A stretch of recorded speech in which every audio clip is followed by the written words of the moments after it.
Okay, well, hello, everybody, and welcome to Meet the Newsmakers. I'm the Director of Community Engagement, Zeki Barak Hamid, and I'm joined today by Kristin Leong, who is KUOW's Community Engagement Producer and the Seattle Story Project Editor. And we're also here joined by Isolda Raftery, who is KUOW's Online Managing Editor. She was hired as the station's first online editor in 2013. And Christina Ju, who is currently in her second year at Stanford University. She's also a graduate of the International School in Bellevue. And here's a fun fact. She was a student of Kristin's many moons ago. So welcome to all three of you. We're so glad you're here. So for those of us who are joining us right now on YouTube, in the before times, before COVID, Meet the Newsmakers was a series of free public conversations with KUOW reporters at both the university bookstore and libraries across King County. What we did is we invited listeners to ask questions, offer feedback, and share ideas for what our newsroom should be covering. So now that we have taken this program online, the spirit is still the same. We're here to talk today about a specific story, which is whitewashing of Asian students and the report that launched a reckoning that Kristin wrote and Isolda edited. And we want to dedicate the majority of the time that we have together to your questions. So for those of you joining us, please put your questions in the chat box, which should be right below you on your screen, and we'll get to as many of your questions as possible. But to start us off, I have a few questions for our guest today. I'm going to start with this question to Isolda.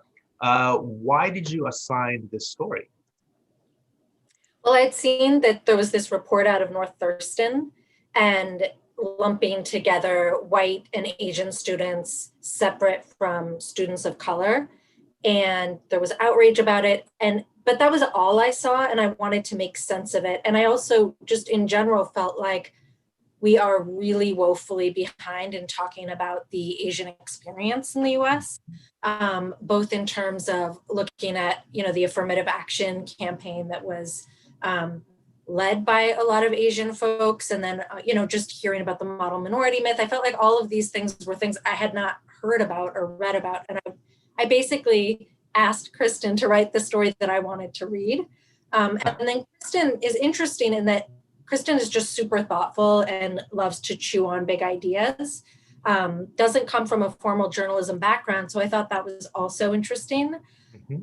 And I thought that meant that Kristin would be able to kind of tackle this in a bit of a less orthodox way than a regular reporter would. And also Kristin being half Chinese and then also an educator for 7 years in the Bellevue School District. I was like, Kristin's the perfect person for this story.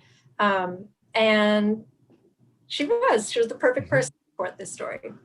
I just want to say, Isolda, thank you for taking that leap. There was a bit of a adventure to assign the story and to assign it to me. And I just feel like in all of these kinds of conversations we're having now around race, everybody's taking risks in new ways, right? Everybody's kind of putting themselves out there in new ways. And this is all part of that. So thanks, Isolda. And I'm glad to be with KUOW that's greenlighting these kinds of new ways to think about how we bring stories to life.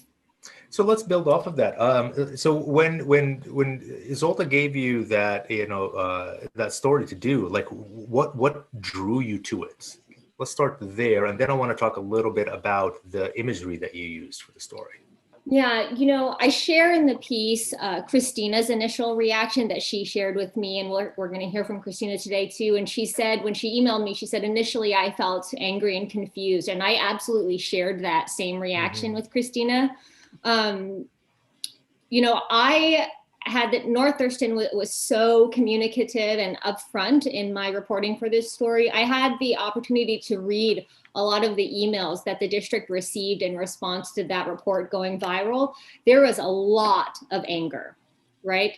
And I connected with that. When I first saw that report, when I first saw that on social media, I too was outraged, right? Why? Because the Asian community is already such a vast and generalized group. And then to further group Asian folks together with white folks, and then to explicitly separate them by labeling the other category, students of color, just really felt like an erasure, But then as we started digging into the reporting, what I realized was this isn't a story about North Thurston.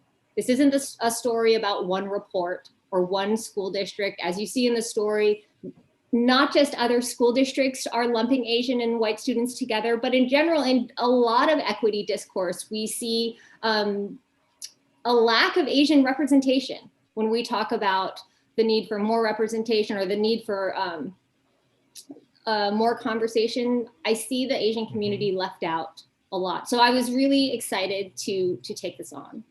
So let me just, before we get to the imagery, since you mentioned Christina's reaction, I'd like to talk a little bit about more about that, because you mentioned you were angry and confused. So if you wonder if you can take us through just your initial reaction and your thought process on that. Yeah, so the very first time I had heard about this was actually also on social media, but it was very indirect. Like my friend had just mentioned that they saw something, and I thought it was a joke at first. I was like, oh, like no way, like why would they do that? And that I just didn't understand. And then once Miss Leong reached out to me, I read more into it, and I was obviously, as I mentioned, angry. And like the first reaction I had was anger, mostly because I felt like a lot of my identity is like tied to being Asian. Even if I don't like explicitly say it, like just from my heritage, from my background. And so when I heard that we were being lumped together, I felt like that just discredited so much that I've achieved. And a lot of what I achieve, I feel like is like creditable to being Asian and my like both the obstacles and privileges I have as an Asian student. So then that was why I was like initially very angry. And then Christina, to clarify that you're Korean and you also immigrated here when you were in kindergarten. Yeah. Yes. Yeah. So I just got my citizenship. I feel like I'm more Asian than American now, maybe a little more American that I've lived here so long, but yeah. And then the confusion mostly came from the fact that I guess whenever I hear about these kind of conflicts, I'm always like, at first, although I'm angry, I always try to think about the other side. And then I start to wonder whether or not, like, should this even be like a race thing? Like when we're talking about like inequalities in education, like maybe it's not even a race thing. And then to further that, sometimes I feel like, oh, okay, I do have a lot of privileges. So maybe I am not acknowledging all the privileges I have.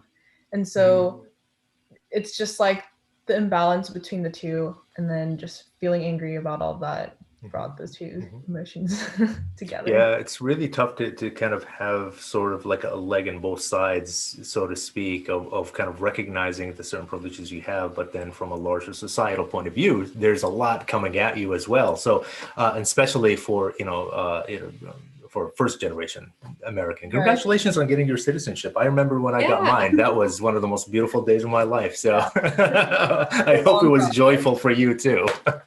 No, definitely. Kristin, tell us a little bit about that imagery. It's a really striking image, when you just see the article. What was your thought process behind that? Oh, thank you. So of course, our lead image for the story is a portrait of Christina. Those of us who work in media, we have to think holistically. It is not just about the words that we share. It's not just about the graphics that are included within the story. It's also about the art. This isn't a second thought. It's not like write the story and just attach a picture, right? All of this together creates a narrative. And I think that we're doing a better job of understanding how important it is to think really, really deliberately about every single piece that goes into a story. So when I knew I wanted to photograph Christina, once I got her response about the story and she and I had been talking about it, what are the kind of pictures that we see in stories about education? What were we gonna do, like a pencil or like an apple, or like, was I going to drive over and like take a picture of the Bellevue School District building? This isn't about a building. This isn't about like a symbol of education. This isn't even about like some kind of, I guarantee you, if we had just taken a photo of a picture within the Bellevue School District, the majority of those children would have been Asian, and we could have used that picture. We have pictures like that in our archive in KUOW. But the thing is, this story isn't about like school in general, or like a symbolic community. This is a story about how real people are being impacted by these things. And so I knew I wanted a person, right? And so when we think about the portrait that goes with the story, Kristina is looking right into the camera, right? It's a fierce portrait. And I have known Kristina since she was 12 years old. And I know that she is a fierce and just relentlessly thoughtful person. And I wanted that to come through in the portrait, because here's the thing. One, what she has to say in the story takes courage. She's very candid, and that she deserves to be pictured that way. But also, when we're doing a story about Asian erasure, think about what you see in the media. I do not see a lot of strong images of young Asian women. And in the course of doing research for this story, I'm going to give you a hint. If you are researching Asian students, I do not recommend using your work laptop. I'll tell you that right now. So it's like, we just do not see images of strong, fierce, looking into the camera portraits of Asians in general, but in particular young Asian women. And so my hope with that portrait was that some of that was conveyed. And actually, Kristina, I would love to hear from you. The story has been live for less than a week, and it's moving around the internet. What has it been like for you to be the face of this story? Definitely interesting. I keep seeing it pop up on my feed sometimes, and then I'm like, oh my God, that's me. And then also just like the direction that you took with the photo. Well, first, thank you so much for the kind words, but also the way that you took it, it's like I'm staring at myself. So it's kind of like I'm looking at a mirror almost. And like you said, obviously that's like a weird feeling for me because, well, one, because it's myself, but also I usually never see someone that looks like me in like media, right? So it's just not going to be like a typical feeling. Another thing is like now that it's out, I've definitely gotten like messages from people that I know that like have seen it. And then like one comment my brother made when he saw it, because his English teacher sent it to him. Like I didn't even send it to him. His English teacher sent it to him. And then he was like, oh my God, that's my sister. And then he's like, oh, you look like the poster child of Asian American immigrants. I was like, okay, that's funny. Not what we were going for, but I mean, a little bit. I feel like I'm like the face of this article. So it's been cool. Right. So Isolde, I was wondering, this story was originally, quite long. It was over 4,000 words when Kristin wrote it. I think it was 9,000 words. 9,000. Okay, we're getting into like novel or short story. I've been waiting to tell this story, y'all. I was a teacher for 7 years. I had a lot to say. I guess so. So what did it end up being? Like 2,000? Was that the final like somewhere around there? 2,000. What was that like? You had to that's a tough job to edit 9 to 2. Let's hear it for editors in general and Isolde in particular. I would be like sending her messages and I'd be like, sorry, had a few more thoughts. Reporter. So I am both a reporter and an editor, but more editor. And never do that to me again. I don't know, Kristin, what do you think? Like, I mean, it's kind of unheard of to send 9,000 words when you've assigned 900. Fortunately for Kristin, I adore her and I think she's super smart and love working with her. So I was game. But it's pretty bold to submit, like a third of a novel. You know what? I think, okay. It worked out. It was just, I think basically, because I did say like, just let me see it, let me read it. And then I went through and I just kind of, I mean, sometimes when I'm editing, I definitely feel like I'm giving a haircut and I definitely, it was a lot to work with, but it's a lot of like shaping and figuring out what goes where and thinking it through. And like you said, this one thing, let's amplify that. What's missing is this. So with 9,000 words, I was able to see your thought process in a way that I wouldn't normally. So that was fine. I don't know. What do you think? I think it speaks to when I think about that, I think about myself not only as a writer, but also as a reader and also as a community member, right? And so there's been such a wonderful, heartening flood of positive feedback since the story's been published. And most of all, what I'm hearing from folks is thank you for writing about this. Thank you for being a mainstream media organization that's finally covering us. And I think with that assignment, I felt the same thing. First as a half Chinese community member, first as a reader, and being like, this is a door that's opening. I have been invited to explore this. I have so much that I have been waiting to say, you know? And so what I'm hoping- was clear. Like it was interesting because you were, you know, I'm not used to assigning a story that gets such a passionate response. Usually as an editor, when you assign a story, well, people might be interested, but often they kind of grumble because they want to come up with their own stories and pursue their own stories. The editor, help them along. And you definitely, I mean, what's interesting about you is you immediately started interviewing everybody. You were reading all of the things. And I mean, one of the things in assigning you the story, I didn't have the answer. I basically was like, I feel like a lot of this is unexplored. And I actually even feel like a lot of the language, you know, when we talk about racism in general, a lot of that language we're coming up with now, and we're figuring it out now, and we're figuring out the right way to put things. And I felt like none of that has been discussed, at least as from my vantage point, among Asian Americans. And so I just felt like I knew none of it. So in a way I was like, here, go forth, go find it out. And usually as an editor, I kind of know the answer.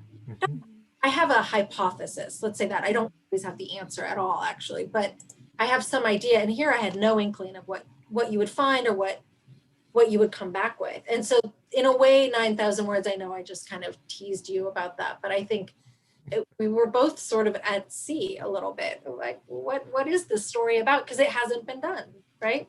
What I hope is that both the flood that came out of me, that was 9,000 words, but also the overwhelming feedback from the community thanking us for publishing this story is that it's an indication of a real appetite for more stories by and about the Asian community. And as the stories about the Asian community is vast, so there are really limitless stories to tell. And so I'm hoping that this is one part of kind of a step in that direction. So there's, speaking about that kind of feedback, there's a whole lot of love that's coming all your way from YouTube. And we want people to just also send some questions, not, you know, but thank you so much for these amazing comments. But we do have a question here. And it comes from Bridget and says, how has increasing attention and interest in diversity, inclusion, and equity issues affect your experience? And here's, I think this is a pretty good question. Do you feel like the word BIPOC is inclusive for you? Either Christina or Kristin, who would like to take that one? I'd love to hear from Christina, because this is a relatively new term in the last few years. And Christina, you are a youth, a young adult for sure, but I would love to hear how you think about that term as somebody who's kind of more growing up with it versus us old folks. Yeah. So, by the way, we should probably clarify in case somebody doesn't know what BIPOC means. It's Black Indigenous People of Color. That's what it stands for. Sorry, go ahead, Christina. No, totally. I actually needed that clarification. I've definitely heard the term, but I didn't know exactly what it stood for. Because it seems like it should be like bisexual people of color, right? Am I right? A little bit. But it's not. It's not. Yeah. I remember thinking that when it first came out. That's really I was like, funny. Yeah, no, Sexual people of color. That's funny. It's interesting because I honestly would never say I like refer to myself with that acronym, or like even in my head, probably because it's so new, but also just because I feel like I just reflect what like I see in mainstream whatever, and like if people aren't really using it as much, like I'm not going to use it myself. And sometimes I also have like qualms with calling myself a person of color, only because originally I was always thinking like, oh, person of color, they have to be like African American or like Black, or not like, because like I like think about skin tone just like out of habit, and like I'm pretty light, I feel like, and like as a Korean, I'm like kind of more of like the majority group of Asians, like East Asian versus like Southeast Asian. So then I don't know, it's hard to say, like it's hard to say that like, oh, I feel like super in that group.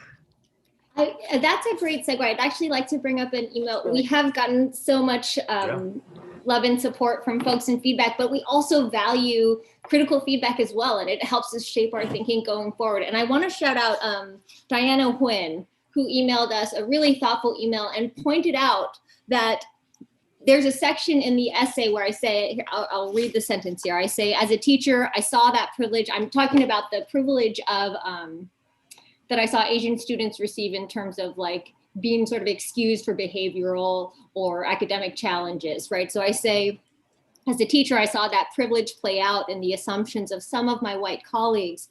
Asian students, regardless of their behavioral or academic challenges, were given the benefit of the doubt in a way that I did not see afforded to Black and Brown students. I appreciate Diana emailing and pointing out that in that moment, that made her uncomfortable because there are absolutely Black and Brown Asian folks, and that sentence excludes them, and she's absolutely right. And so at that moment in the story, that's where I was like, that is a moment where my own experience, I needed to be more precise with my language, right? And that when we're all talking about race, one, we're gonna make mistakes, and we have to make an environment where it's okay to make mistakes and then keep talking and then keep learning from those mistakes. But I was speaking from my perspective as a teacher at the international school in Bellevue, where we have a growing community of South Asian students for sure. But the vast majority of our students at IS were mostly Chinese and Korean. And so I was speaking from the perspective of noticing the privilege that I saw afforded to my East Asian students that weren't afforded to, say, my Black and Hispanic students, right? We didn't have very many Native students at all at the international school. So I was thinking specifically about my East Asian kids compared to how my Black and Hispanic kids were treated. And so that was a moment where I appreciated the feedback. You know, we love, of course, the positive feedback, but the critical feedback helps us grow. And that was a really great point. And Christina kind of points to that too, that there is light-skinned privilege even within the Asian community, right? This is all so complicated. So thank you. So Diana, if you're out there watching today, thank you. You know, can I build off of that? Because there's something similar to that. We also received this feedback from someone who self-identified as one of the privileged members of the Asian community, and said that what was missing for her was, in the article, is also addressing intra-Asian discrimination and bias, with the privileged group often discriminating against the less privileged. I'm just wondering, just to get your thoughts on that. That's absolutely true. You know, one of the thought leaders who is here in South Seattle, Erin Akuno, is quoted in the article. Erin has been wonderful to talk with throughout the reporting of this article. Erin is Japanese and Okinawan, and even within the Asian community, even within the Japanese community, Okinawan folks have, there's a history of being discriminated against, again, because of having, some Okinawan folks have darker skin, right? So this is such a layered conversation, and which is perhaps why I originally sent Isolde many, many words. I was about to say, I think that point hit the cutting room floor. Shoot. Okay, I'm going to send a pitch right now, Isolde, right here on our YouTube show. I think we should do a story exploring like light-skinned privilege in the Asian community. And the thing is, here in Seattle, where KUOW is located, you know, we have such a big Asian community. It's the second largest ethnic group in Seattle after the white community. So there's lots of people definitely that we can talk to and look at how that's playing out here in our own community. Yeah, colorism, absolutely. Yeah. Just a reminder to everybody watching, if you have any kind of questions or comments that you'd like us to mention and discuss, please just put them in the chat box, which should be right below your screen, right there. I keep glancing. When I glance over here, I'm looking at all these comments on YouTube, and I just want to shout all of you guys out for being such engaged viewers today. I love it. I saw my dad was in there too. Let's give a shout out to Greg. Kristin's dad is on there. That's My nice. dad is on there. Does he call you Miss Leong too? I got such a kick out of Kristina calling you that. I just got to say that is awesome. I did too. I was like, oh, Miss Leong. We just Once a teacher, always a teacher. right. We just got into this like little window into what was Kristin's life. Into like my when she was previous teaching. life. Yeah, exactly. Miss Leong. So we got some, here's some other questions. I want to give this one to Kristina. So in 2017, you participated in something that Kristin actually led, which was a TED-Ed project called rollcallproject.com. And one of the questions for this project was, does it matter that students and teachers have things in common? And so you had answered that, a few years ago. How would you answer that today? Yeah, I remember that question. When I first got it, I will say my immediate answer was like, yes, of course it matters. And I was very passionate about that. But actually now, I honestly would say it doesn't matter that they have stuff in common. I feel like what's more important is that they're both open to building things in common.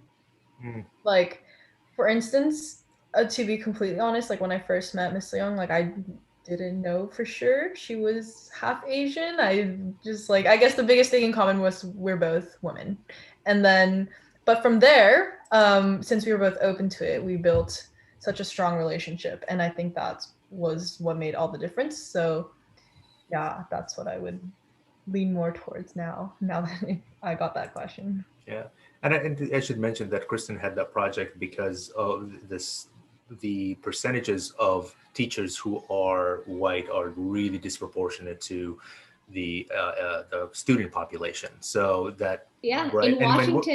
In Washington State, we are nearly 90% of our teachers are white, and about half of our students are kids of color. So that disconnect is significant, and it remains. Yeah. So and again, for folks, if you got questions, put them in here. I do have a question for Isolde. So Isolde, you're an immigrant too, but not Asian. But as an editor, did you have any editorial insights or challenges that you felt were related to your background and to your experience? Yeah. Well, Kristin, you can speak to this. There's a quote that Kristina had about, the challenges that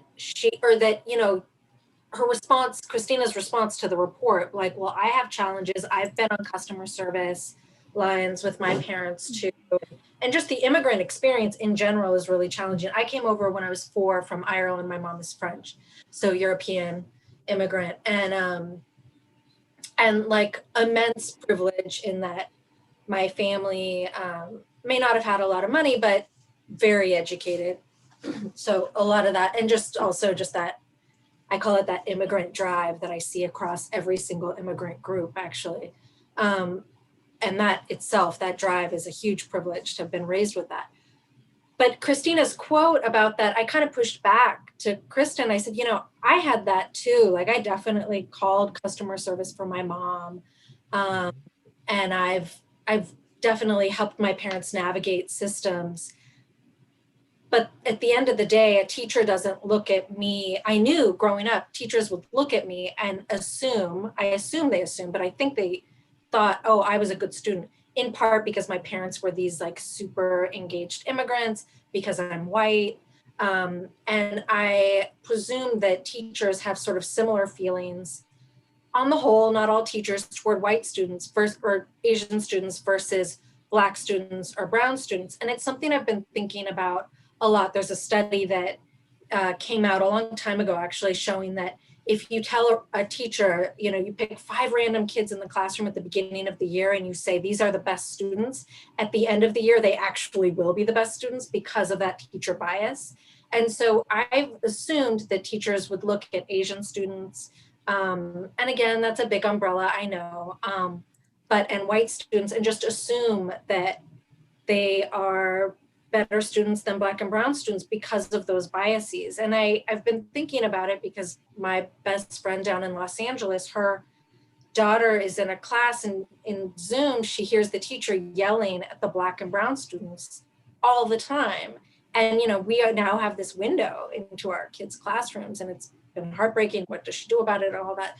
So when Christina had that quote, this is meandering, but when Christina had that quote about that difficulty, I was like, I've had that too. There's still that privilege is still there that we hold, that she has and that I have, both as immigrants, that we both had, yes, a little bit harder stuff to navigate, and more her than me, I think, but that privilege of the teachers looking at you and assuming you're a good student, that is a privilege, and you can't not include that in the story. And so Kristin did end up we talked that through, and Kristin put it in there very elegantly. But I think being an immigrant, I felt able to push on that and not immediately be like, oh yes, of course, but to be able to actually push on that and be like, I don't fully buy that. That's a real quote. It's a real experience, but I've lived it too, and I'm not going to let it just sit as lack of privilege. And again, Isolde, just wanting to clarify, when you say Black and Brown, that we're speaking specifically about Black and Brown kids who are not East Asian. Yes, because I was talking about African American and Latino and Pacific Islander as well. Yeah, no, for sure. You're right. Thank you for clarifying. And probably in our Native students as well. But also, like, I'm thinking about in South Seattle, where we have a lot of first generation Vietnamese and Hmong students, that I imagine that perhaps that they don't have share the similar privileges as maybe our East Asian students do in Bellevue, Washington, right? So exactly. it's which all comes down again to that we are not a monolith. Right. And I want to add on to that too. We got another email too pointing out, and this person asked not to use her name and not to share her email on the air. So we'll respect that. But one of her points was that, hey, this story is all about saying Asians aren't a monolith, neither are white people. And I want to be really clear that we are absolutely not asserting that white people are a monolith. We are absolutely not asserting that white people don't experience discrimination and poverty and suffering. And over this last year of coronavirus, there are so many people struggling right now. And so when we talk about racism, when we do stories about inequities that people of color or the Asian community or any community face, that is in no way saying that other communities do not also experience discrimination or suffering, and in a system. And it's one article, yeah. Right. It's also okay. I think the response to a very, of one story about the Asian identity in education. It is one article, and there are so few of them, for the response to be, and all due respect, I agree with what you're saying here, but for the response to be well, white people aren't a monolith either, is next article or something. I don't know. I think it's okay. Let's just stay in our lane here with the, Asian identity, right? Yeah. So I wanted to say there's a lot of great comments that are actually coming in, and I want to start mentioning them one by one here and just get some reactions. One of them, this is actually really interesting, as we were talking about a little bit while ago when we were looking at the disparity between the teachers and the student body.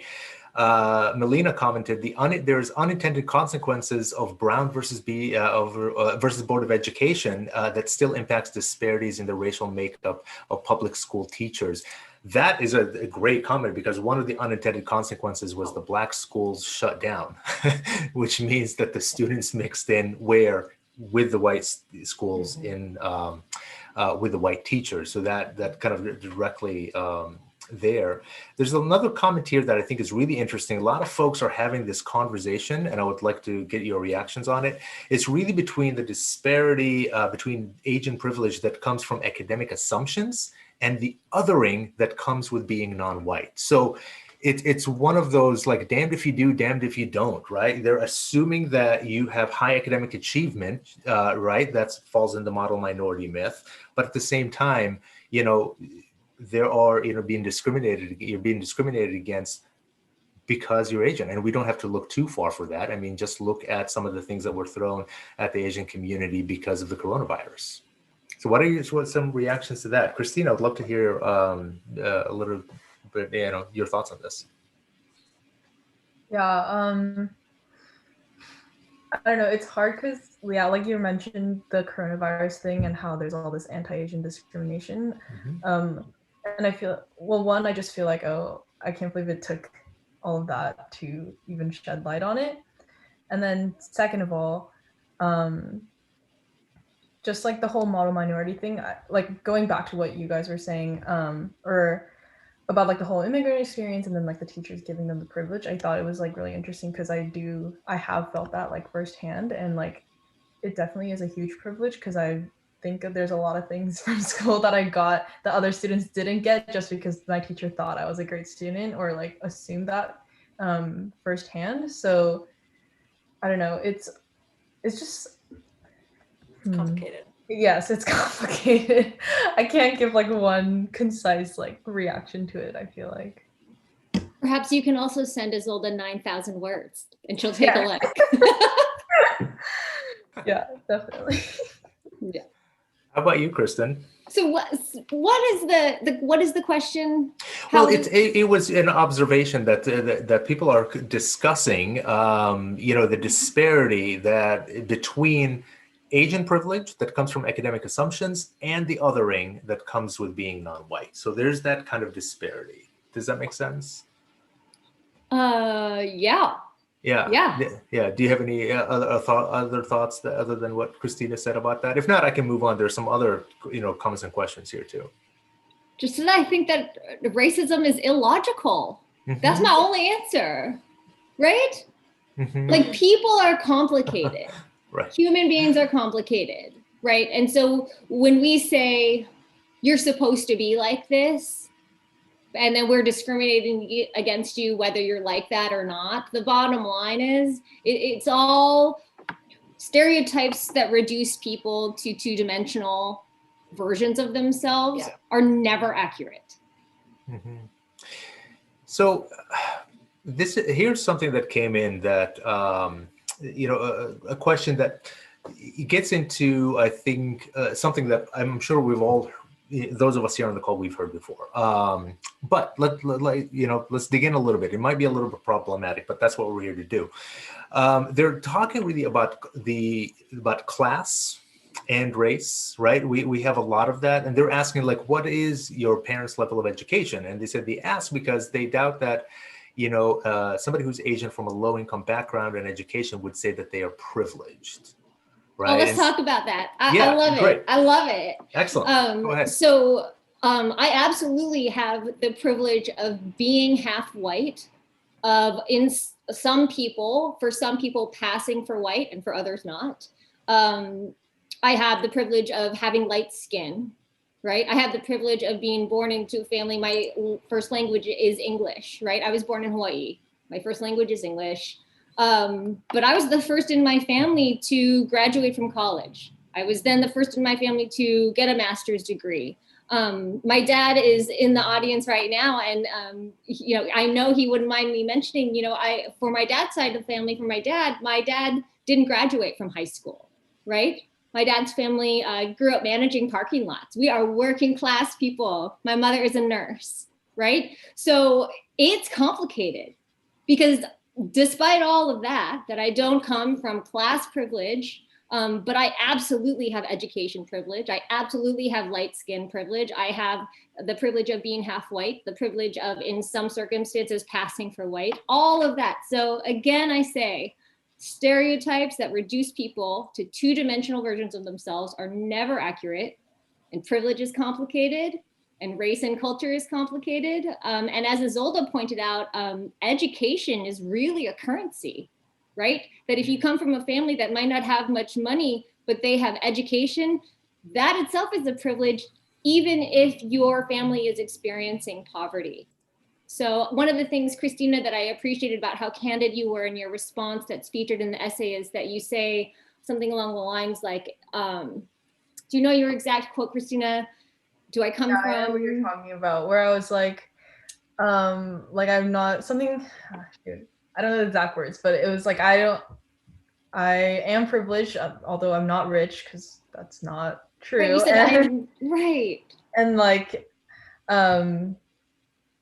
Shoot, I don't remember the second part. But it was the acknowledgement that you don't, oh, right. It was the acknowledgement that, and you're a student at Stanford now, right? And so it was acknowledgement that you are not one of the Korean American young scholars that comes from a family with lots of connections, right? And lots of wealth. And you shared that really candidly with our readers. And that's, I just appreciate your trust, Christina, in this story and in me, and for being really clear about that. We got a question here that is a really good one about curriculum that I'd love to dive into. So Heather asks that I'd be interested to hear more about what you think about the curriculum in plurality, Asian American student schools like the international school should look like. I ask because until your article, I had never thought about how schools that were still teaching the same kind of curriculum as schools like the one I went to, which was majority white. And you mentioned that, you know, I mean, I could talk about this all day long. Right. Let's talk a little bit about curriculum. I left teaching 4 years ago, and the two things I miss the most are my students and lesson planning. Okay. And I had to do a lot of my own lesson planning because when I first, when I was a teacher at the international school in Bellevue, I was really frustrated by a lack of diversity in the curriculum. And so after many attempts to get the curriculum expanded, I was told over and over again that it's really complicated to change the required reading at the Bellevue School District, and that I had been going to meeting after meeting after meeting before I realized that I was being put in this kind of bureaucratic hamster wheel to get me to be quiet and go away. So what I did instead was I was like, fine, I'll teach all these books, which all of them are by white people, and almost all of them feature a white male protagonist as the main character. I have to teach those books. I will teach those books. And in addition to those books, I will also teach articles, podcasts, advertising campaigns.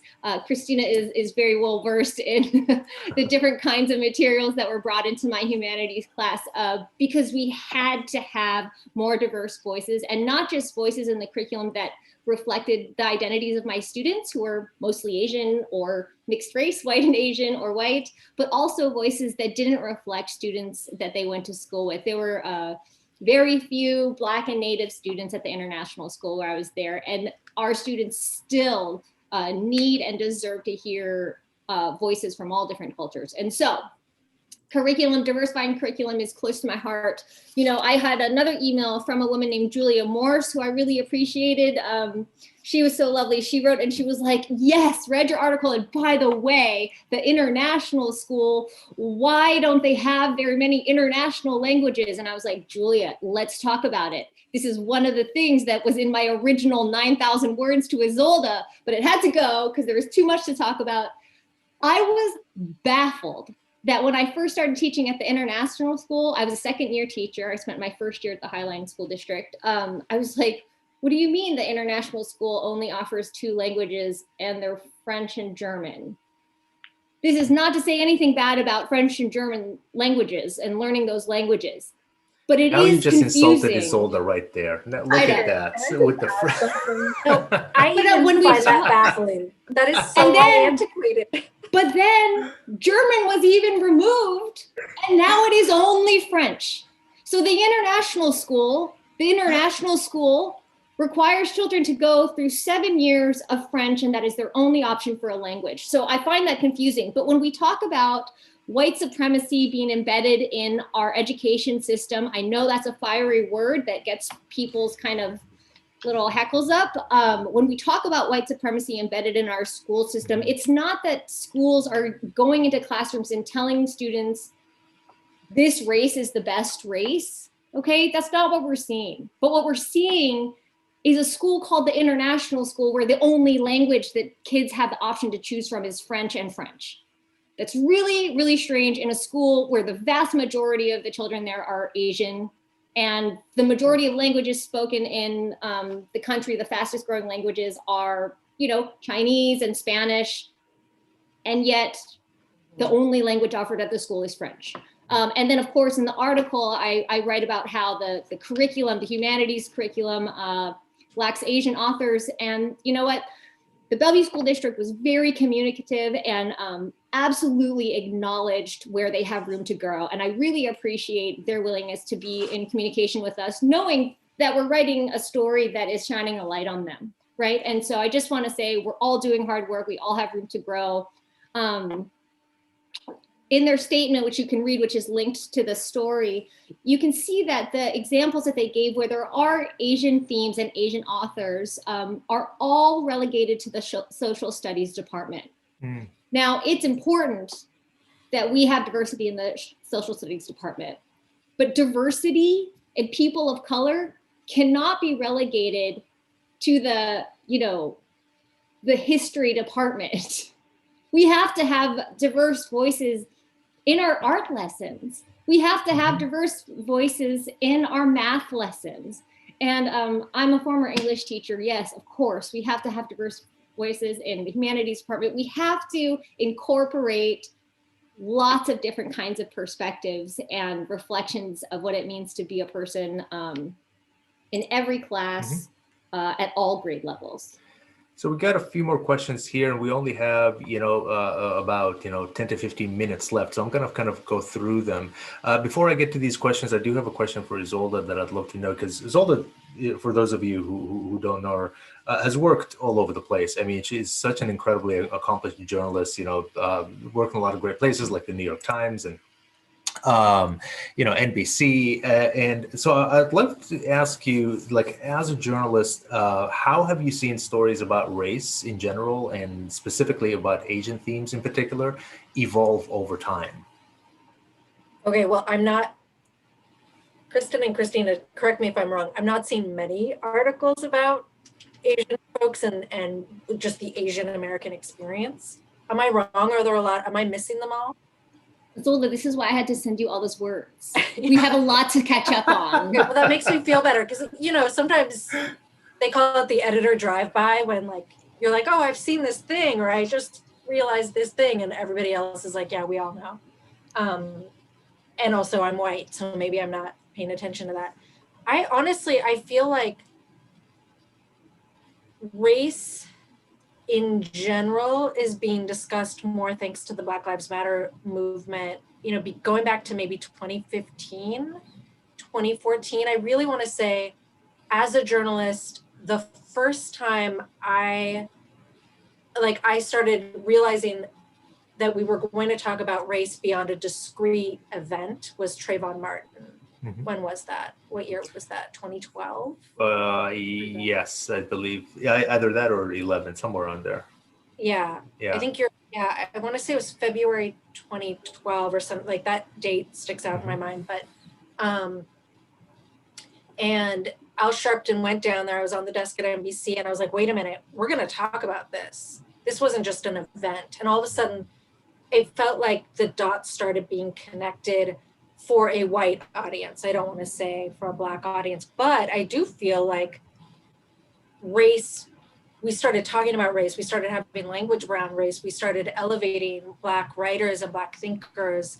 But I haven't seen that happen in the Asian community much at all, a little bit. And I think part of that is that there's been, well, I might be just spitballing here, but a little bit of respect on behalf of a lot of Asian thinkers who don't want to overstep, who want to give space, especially to Black thinkers, and, just because there's a lot to unpack.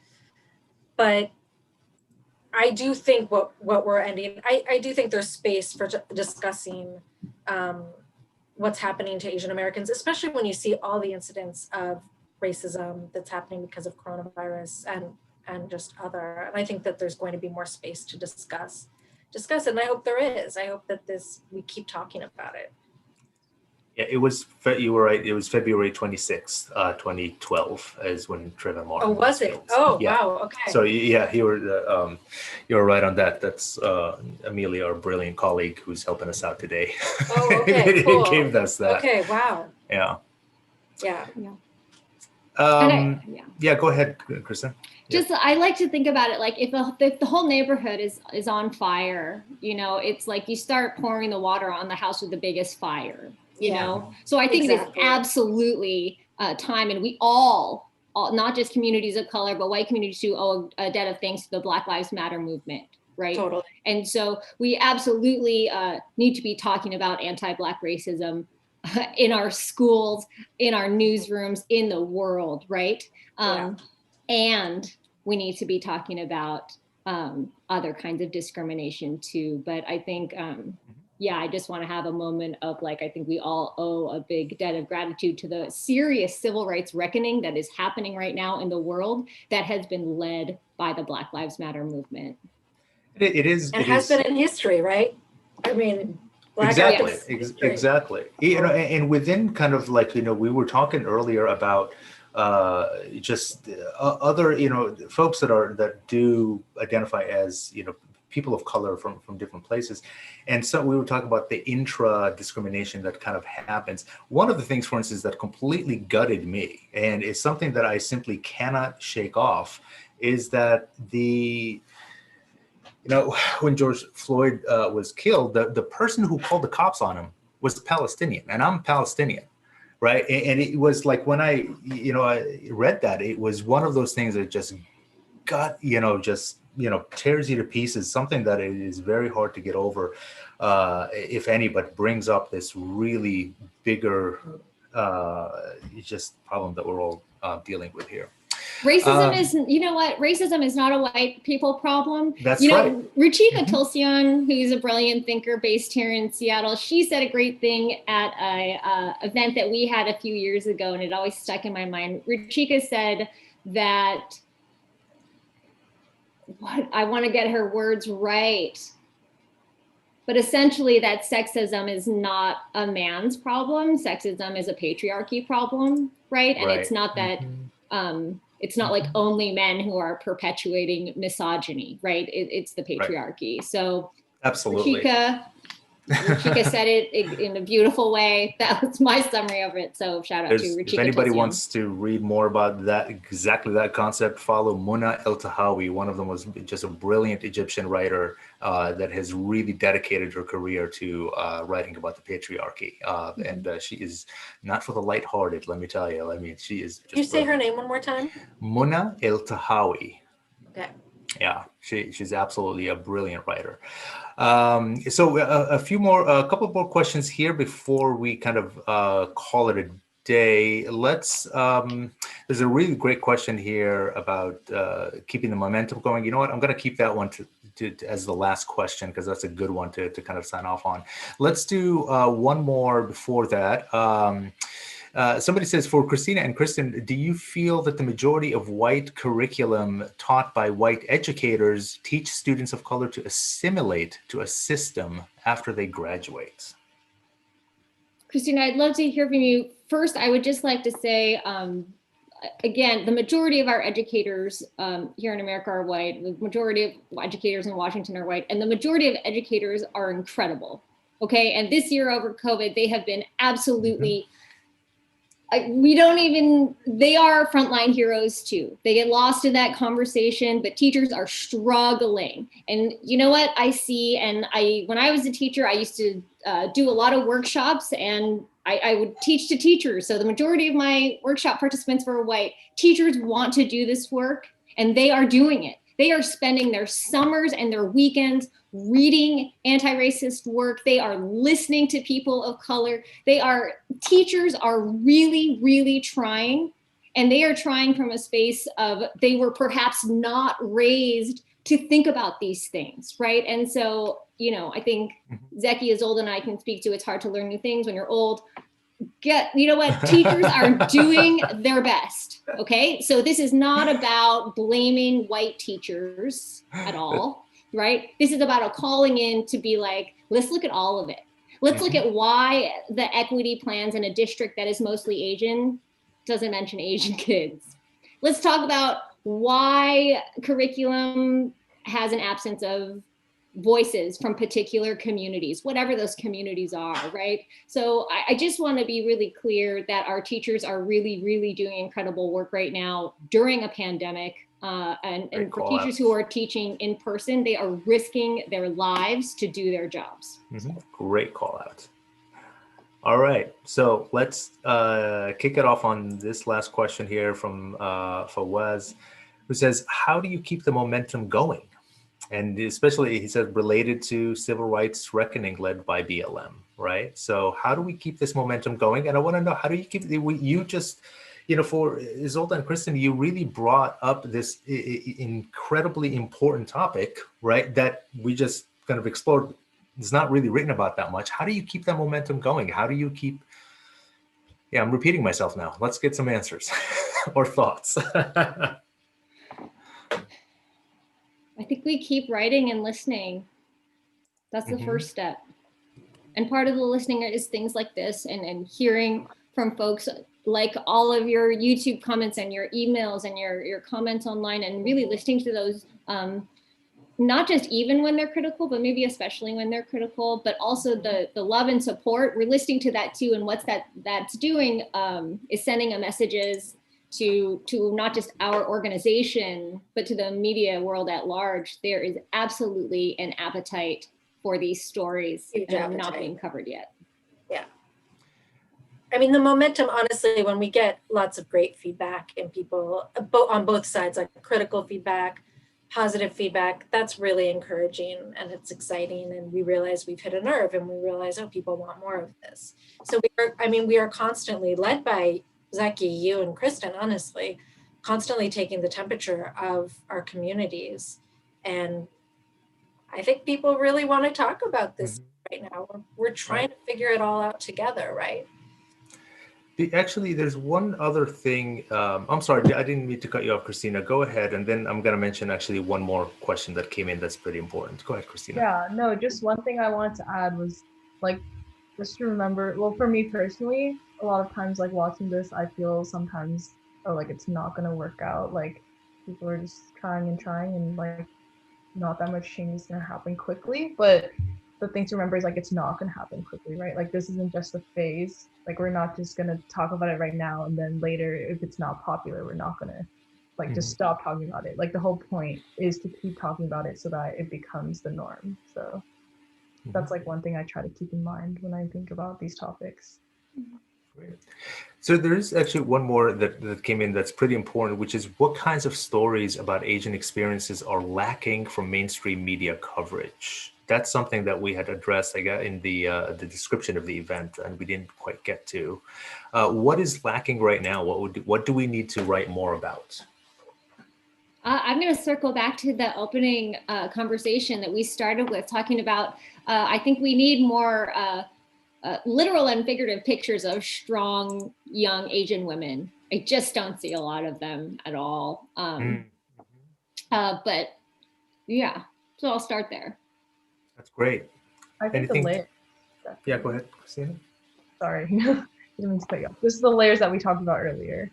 How there's more than just like, oh, like A+ student, model minority Asian. There's also immigrant Asians, and then within the immigrant Asians, there's Asian American people who actually identify as Asian American versus not, and then from there, all the different types of ethnicities within like the Asian group.